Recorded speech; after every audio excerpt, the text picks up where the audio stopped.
Hello everyone, this is Amadeus here, and I'm going to talk to you about a hypothetical situation. What if the X-Men actually died, so the Sentinels remained, and with upgrades, luck, or perhaps both, they eventually stumbled on to Apocalypse himself?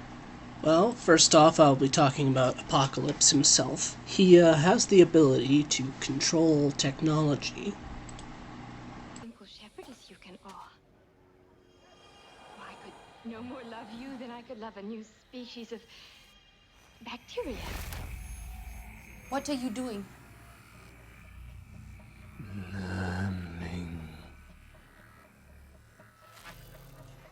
In addition to controlling technology, he also absorbs mutant powers, and has assorted quite a collection. In fact, he has almost every mutant power that you've ever seen on screen for the X-Men, or at least the adaptability to counter most of them, such as the adaptive reflexes when he fought Quicksilver. What we know about ancient Egypt was, while life was hard in the Bronze Age, especially compared to now, the ancient Egyptians' life was a little easier. It was not easy, mind you, but the Egyptians had a good food supply, they had building projects, women had the right to divorce, they had religious freedom, and the economy and the arts of ancient Egypt were actually quite prosperous, to say the least.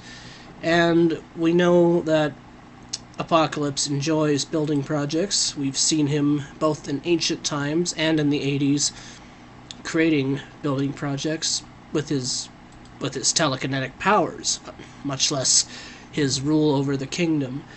That alone means that he would be a much better ruler than the than the worst of humanity, which has reduced most of planet Earth to a smoldering ruin.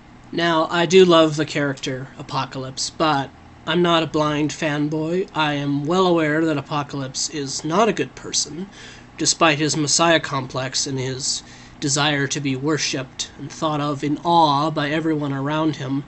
He is not a good person. He is in fact a psychopath that cares about nobody but himself.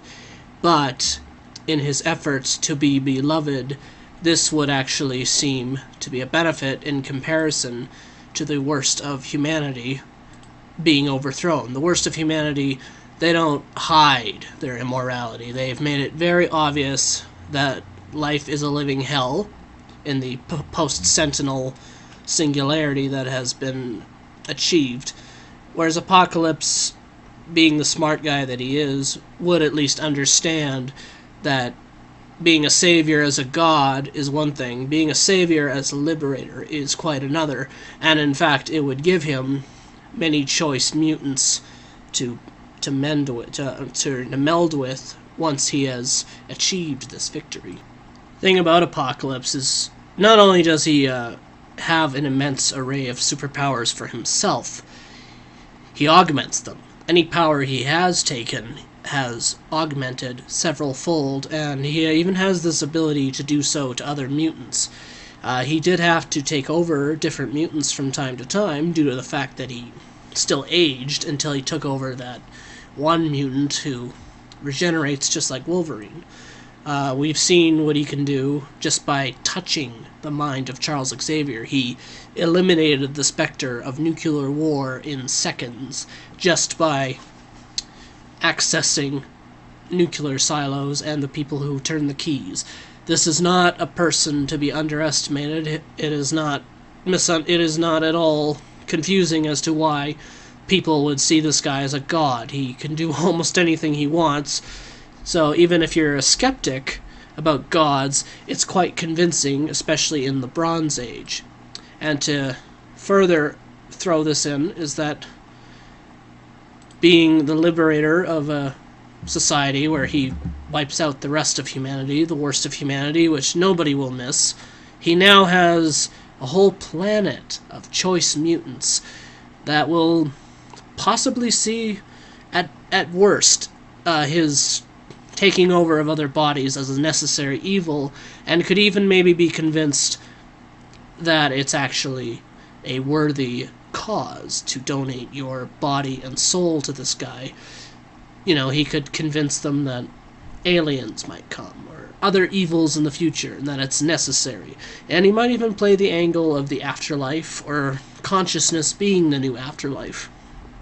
In any case, the rest of the mutants were freed from a fate worse than death, even if they don't quite agree that they would want to have their bodies taken over.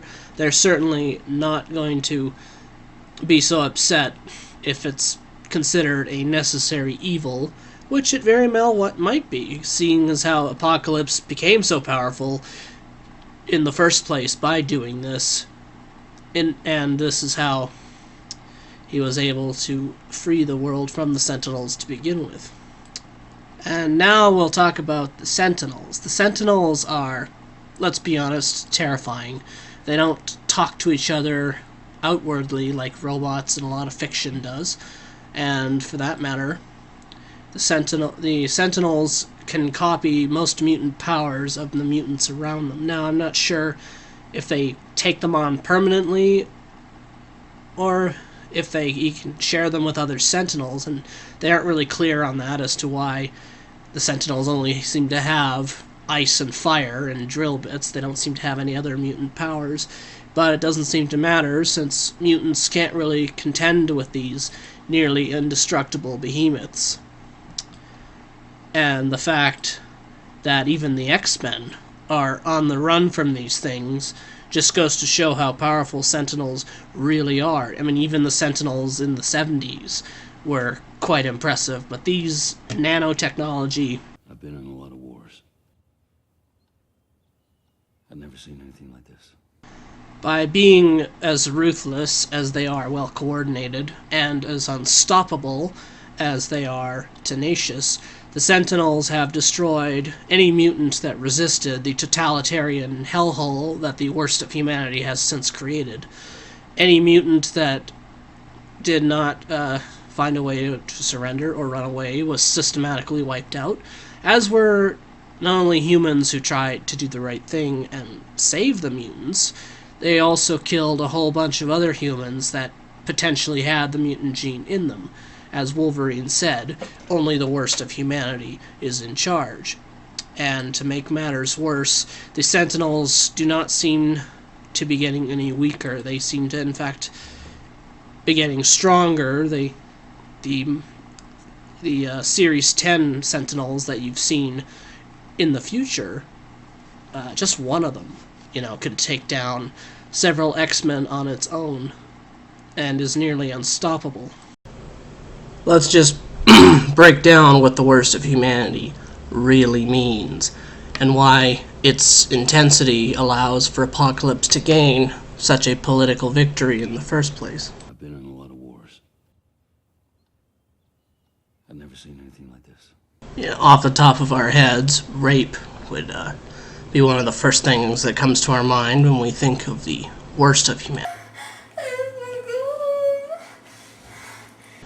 Torture, of course, would be an obvious second, if not everybody's first assumption, depending on your circles. I mean, rape is, of course, a subcategory of torture, if you ask me, but just generic torture where they cause mutilation or even worse, prolonged, sustainable, survivable torture that never ends.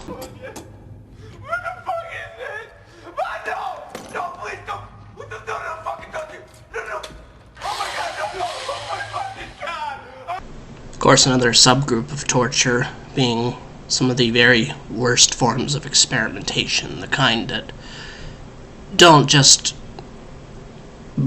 break your body permanently, they end up consuming you, and before you die, you are driven quite mad.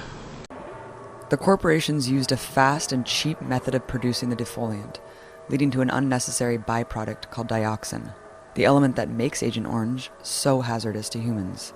They could have produced the defoliant without the deadly... And then, of course, probably the most disgusting for other people to watch would be forcing people to eat various forms of excrement and bodily fluids. Don't worry, we're not going to show you that. If we take a look at various conflicts throughout history, It is amazing what can bring people together, namely, people want to act like fools, or they have a common enemy. When the Vietnamese and the Cambodians have been, rivals or even enemies off and on for centuries, and yet the Khmer Rouge was so awful that when the Viet Cong, of all people, came, the Cambodian people greeted them with open arms. They were delighted to see them. It's like a firefighter pulling you out of a burning building. The Viet Cong were good guys in that war. If you don't consider them good guys in the other wars, you could argue they were defending their country, but their methodology is questionable. In any case, in the Cambodian-Vietnamese War, they were undeniably the good guys. They freed the Cambodian people from a regime that makes even ISIS look like a bunch of Girl Scouts. The Khmer Rouge was a regime committing genocide on its own people, much like the Sentinel-backed regime would in the X-Men future. The difference is that this was worldwide, not just a small backwater country in the middle of the jungle. Needless to say, even people who don't like Apocalypse personally are still going to view him as a necessary evil at the very, very worst. Pure evil. I'm necessary evil.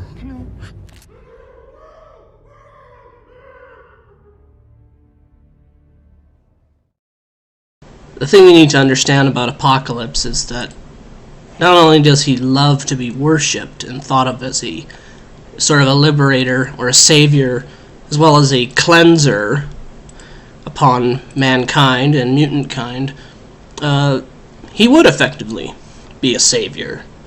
He would be a lesser evil instantaneously, because while he is not a good person, he does not seem to pursue needless cruelty, just ruthless cruelty. But if you look at how the ancient Egyptian societies were run, they were actually quite advanced. To say nothing of the fact that the movie implies that Apocalypse has actually gone around destroying decadent and corrupt societies. Apocalypse might not be, a great person to live under, but he would certainly be better than the Sentinel-backed worst of humanity regime that he effortlessly frees the mutants from. And any mutants who grew up in that regime and did not grow up in the before time, they're going to know nothing other than Apocalypse and the Sentinel-backed human regime, which means that Apocalypse is going to seem infinitely better on a personal level. The sheer irony in all of this is, like all empires in real life, empires in the Marvel Universe more or less seem to be broken down by the very thing that built them up in the first place. The Sentinels are the only reason the worst of humanity has any power, because they're nearly unstoppable. If not for them, mutants would be empowered and would outnumber the last remnant of humanity, and they would also have superpowers that normal humans cannot contend with without inhibitor collars and the Sentinels themselves. The very weapon that made an otherwise impossible dystopian society possible is now what takes it away. In real life, empires are often destroyed by the very thing that made them great. The Americans, for example, they have had the opportunity for rapid expansion several times over, up into and ending with the moon landing. Nowadays, Americans are no longer permitted to rapidly expand. And the thing about the Sentinels is, if Apocalypse doesn't just destroy them like he did nuclear weapons, he will co-opt them as his loyal Praetorian Guard. This makes an uprising against Apocalypse impossible, but it's the political connotation that really matters. Mutant kind will see him as a savior. Even if they don't like him and they know that he's not a good person, they're still going to appreciate what he's done. The legacy of Apocalypse is that there will be nothing but mutants who worship him on planet Earth, and he barely had to do anything. And now he has all the choice mutants he wants for a conversion whenever he sees the need. It's the sheer irony that the attempt to destroy all mutants or to enslave all mutants is the very thing that ends up ensuring that they are unstoppable and the indisputed masters of the world forever. Who the fuck are you? Stay back. Whoever you are, don't try to stop me from killing these men.